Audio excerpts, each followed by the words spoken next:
Kita bersatu dalam doa. Kami mengucap syukur untuk penyertaan Tuhan yang boleh tetap hadir. Kami bersyukur untuk sukacita, untuk kesehatan, dan juga kesempatan yang Tuhan masih berikan. Biarlah kiranya kami boleh menikmati, mempergunakan hari ini dengan sebaik mungkin, karena ini adalah pemberian Tuhan dalam hidup kami. Kami serahkan hidup kami, dan kiranya firman-Mu menyapa hati dan pikiran kami. Dalam Yesus Kristus, kami berdoa dan mengucap syukur. Amin. Shalom, Amanginang, Horas. Firman Tuhan yang menyapa kita pada hari ini, Jumat 12 Januari 2024, diambil dari Keluaran 3 ayat 12. Keluaran 3 ayat 12 demikian firman Tuhan. Lalu firman-Nya, bukankah aku akan menyertai engkau? Inilah tanda bagimu bahwa aku yang mengutus engkau. Apabila engkau telah membawa bangsa itu keluar dari Mesir, maka kamu akan beribadah kepada Allah di gunung ini. Dalam bahasa Batak demikian disebutkan, Alaini na ibanama, hudungani peho, jalaon matadam pabuau maksurho. Ia dung di paruarho bangsa isian Mesir, oluan munama de bata, di lambung dolokon ido. Sana manginang, pernahkah kita meragukan penyertaan Tuhan? Kalau meyakini penyertaan Tuhan itu sering sekali ya wajar. Tapi pernah nggak kita berada di posisi kita ragu bahwa Tuhan menyertai kita? Kita ragu bahwa Tuhan telah menuntun, memelihara hidup kita. Jujur, pasti semua orang pernah di fase itu, atau mungkin di fase saat ini. Demikian juga kita boleh belajar bagaimana Musa, seorang yang telah dipilih Allah, diteguhkan Allah untuk membawa bangsa Israel dari Mesir, juga ragu. Seorang Musa, tokoh besar, ternyata dia juga ragu terhadap penyertaan Tuhan, terhadap pengutusan yang Allah telah berikan kepadanya. Maka keraguan adalah hal yang wajar.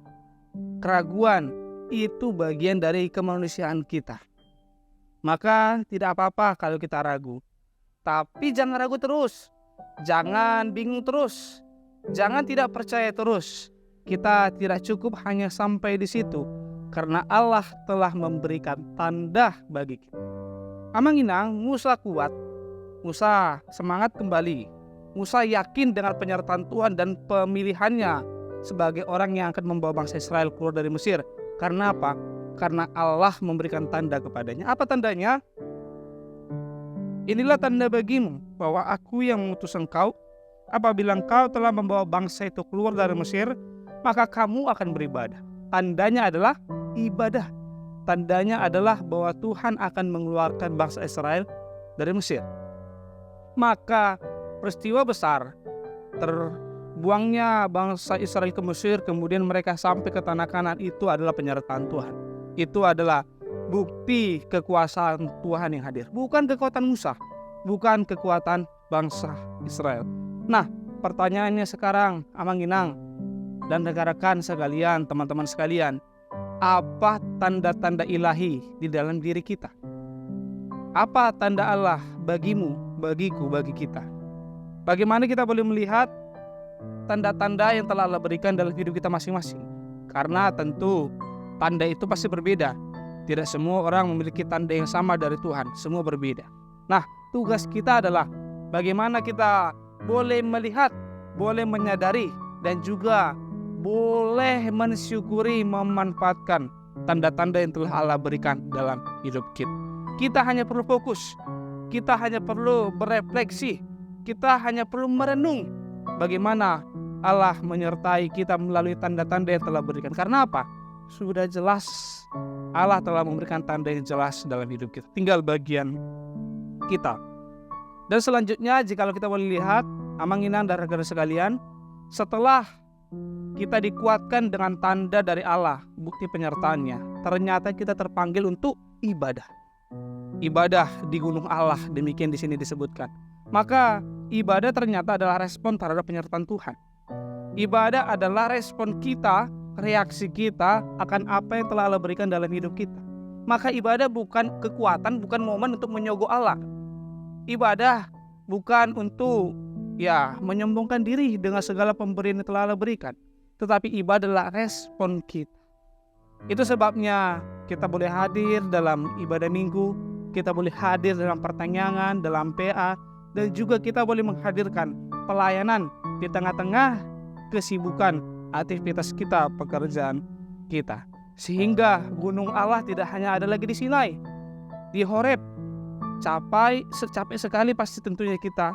Jika kita harus ke sana, pasti banyak harga yang harus dibayar dari tenaga, uang, waktu.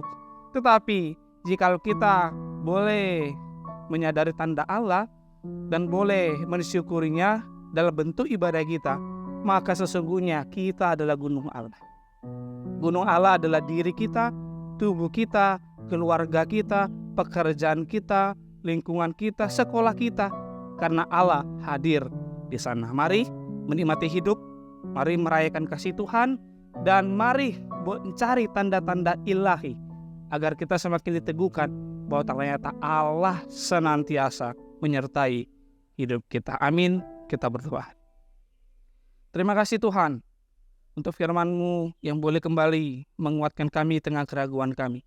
Acap sekali kami sebagai manusia, sebagai anak-Mu, ragu, bimbang akan penyertaan-Mu.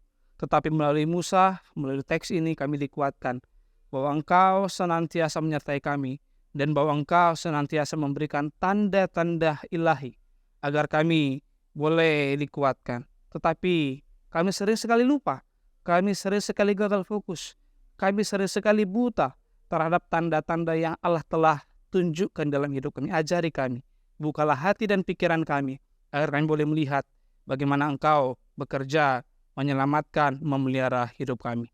Kami serahkan aktivitas kami, diri kami, orang-orang yang kami kasihi, Tuhan yang melindungi mereka. Dalam Yesus Kristus, kami berdoa dan mengucap syukur.